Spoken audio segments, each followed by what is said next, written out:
আসসালামু আলাইকুম, সবাইকে স্বাগতম জানাচ্ছি নতুন আরও একটি রেসিপি দেখার জন্য। সেটা হলো মিষ্টি দইয়ের রেসিপি।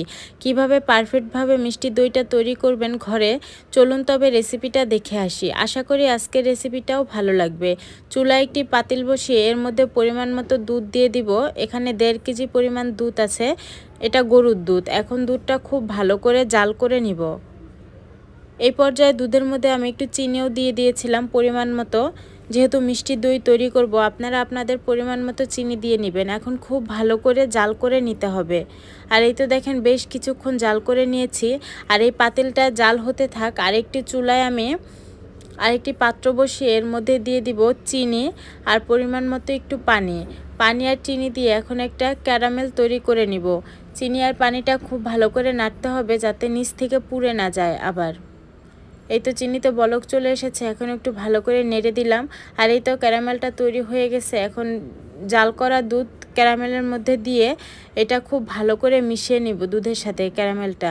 আর এই ক্যারামেলটা দেওয়ার কারণে দইটার কালারটা খুব সুন্দর হয়। আর এই তো মেশানো হয়ে গেছে। এখন এই তো জাল করা দুধের মধ্যে এই ক্যারামেল মেশানো দুধটা দিয়ে দিলাম, দিয়ে খুব ভালো করে মিশিয়ে নিয়ে নামিয়ে ফেলবো। এই তো নামিয়ে নিয়েছিলাম। আর এই তো দুধটা ঠান্ডাও হয়ে গেছে। আর এমন পরিমাণে দুধটা ঠান্ডা হবে যাতে আমি আঙুল ভিজিয়ে রাখতে পারি। আর আমি তো দেখিয়ে দিলাম। আর এখানে দিয়ে দিলাম দইয়ের বীজ, এটা টক দই। এখন দুধের সাথে খুব ভালো করে মিশিয়ে নিব।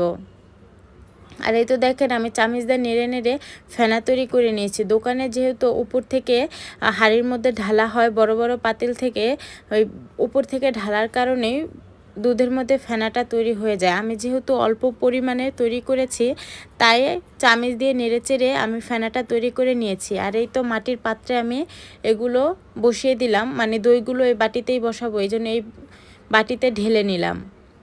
আর এই তো একটা পাতিলের মধ্যে বসিয়ে দিয়েছি কাপড় দিয়ে, আর উপর থেকে একটা কাগজ দিয়ে ঢেকে দিয়েছি। এখন এই কাপড় দিয়ে এগুলো সব ভালো করে ঢেকে দিব। আর পাত্রটা আমি 10 মিনিট চুলায় গরম করে নিয়েছিলাম। এই পর্যায়ে চুলাটা অফ আছে। এই তো ঢাকা হয়ে গেলে একটি ঢাকনা দিয়ে ঢেকে দিব। আর ঢাকনার ছিদ্রটা একটা লবঙ্গ দিয়ে বন্ধ করে দিব, রেখে দিব সারা রাতের জন্য। আর এই তো পরের দিন সকালবেলা এখন দেখব দইটা কেমন হয়েছে। আর এই তো এক ছোটোটা বের করে ফেললাম, দেখেন কতটাই সুন্দর হয়েছে। আর এখন বড় পাত্রটা বের করব।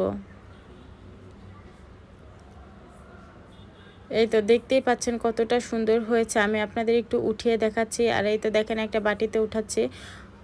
আশা করি আজকের রেসিপিটাও ভালো লেগেছে। ভালো লাগলে অবশ্যই লাইক, কমেন্ট, শেয়ার করে আমার পাশে থাকবেন। আবারও নতুন কোনো রেসিপি নিয়ে হাজির হব আপনাদের মাঝে। ততক্ষণ ভালো থাকবেন সবাই। আল্লাহ হাফেজ।